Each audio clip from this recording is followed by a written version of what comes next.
موت کا علاج بڑے بڑے سیاستدان اور فلسفی نہیں کر سکے۔ کہتے ہیں کہ افلاطون نے یہ دعویٰ کیا کہ وہ موت کا علاج کر سکتا ہے۔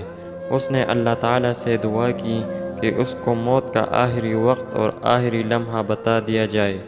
اس کی دعا قبول ہو گئی اور اس نے موت سے بچنے کا علاج اس طرح ڈھونڈا کہ طے شدہ وقت پر موت سے بچنے کے لیے اپنی شکل کی 18 مورتیں بنائی۔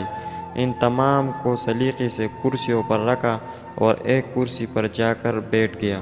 وہ سوچ رہا تھا کہ جب ملک الموت آئے گا تو دیکھ کر حیران ہوگا کہ یہاں تو بہت سے افلاطون موجود ہیں، میں کس کی روح قبض کروں؟ فرشتہ کو اسی الجھن میں دیر ہو جائے گی اور موت کا آخری مقررہ لمحہ گزر جائے گا۔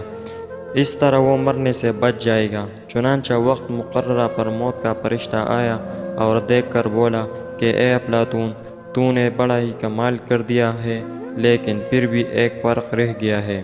اس پر افلاطون بول پڑا کہ وہ کون سا ہے؟ تو فرشتے نے کہا، یہی فرق ہے کہ تو ناطق اور دیگر ناطق نہیں۔ اس طرح یہ مدعی بھی اپنے دعویٰ میں ناکام رہا۔ خلاصہ یہ کہ موت سے کوئی بھاگ نہیں سکتا، لہٰذا ہر شخص کو اپنے انجام کی فکر کرنا چاہیے۔